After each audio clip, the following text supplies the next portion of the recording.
도이치모터스 주가 조작 사건의 핵심 피고인들은 현재 유죄 판결을 받았습니다. 작전 총책으로 지목된 권오수 전 회장은 1심에서 실형을 선고받았고, 김 여사 측 자금을 운용했던 김 씨는 대법원에서 징역 2년에 집행유예 3년, 공범 민모 씨는 1심에서 징역 1년 6개월에 집유 3년을 받고 항소심 중입니다. 여론의 반응은 이 사건에 대해 극명하게 갈렸습니다. 야권과 중도층은 검찰이 대통령 부인을 봐준 것이라는 의심을 거두지 않았고, 여당 지지층은 증거가 부족하니 무혐의가 난 것이라며 맞섰습니다. 그러나 재판에서 드러난 정황들로 인해 김 여사에 대한 의혹이 완전히 해소되지 않았고, 이는 이후 특검 도입의 중요한 명분이 되었습니다.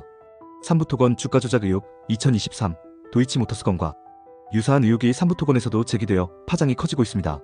삼부토건은 건설업체로 2023년 5에서 7월경 경영진이 호재성 이슈 우크라이나 재건사업, 부각 등을 이용해 주가를 띄운 뒤 지분을 매도하여 거액의 시세 차익을 올렸다는 혐의로 금융당국의 조사를 받았습니다. 금융위원회 산하증권선물위원회는 2023년 이 사건을 고발하면서 김 건희 여사 관련 혐의점은 찾지 못했다고 밝혀 김 여사는 고발 대상에서 제외됐습니다. 하지만 이후 특검 수사 과정에서 새로운 정황들이 포착되었습니다. 우선 삼부토건 전 현직 경영진 4명이 공모한 주가 조작으로 부당이득 369억 원을 취득한 정황이 확인되었고, 이 사건의 중심에도 김 건희 여사의 주변 인물이 개입했다는 의혹이 불거진 것입니다.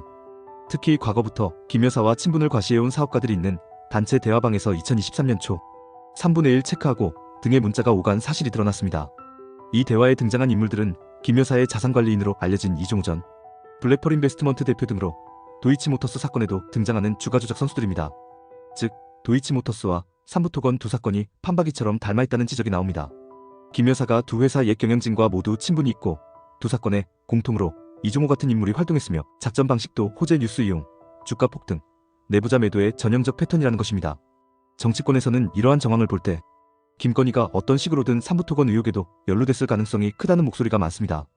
이에 특검팀은 2025년 7월 초 삼부토건 본사와 관련자들에 대한 전격 압수수색을 벌이고 삼부토건 전 회장과 전 대표 등을 잇따라 소환 조사했습니다.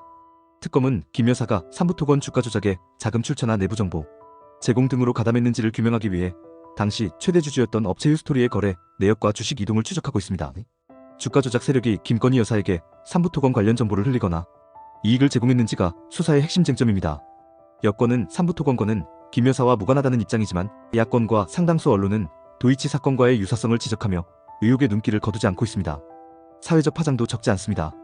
두 개의 주가 조작 의혹 모두 개인 투자자들에게 피해를 준 중대 금융범죄라는 점에서 만약 대통령 부인이나 그 가족이 이런 범죄에 관여했다면 법적 도덕적 책임이 막중하기 때문입니다.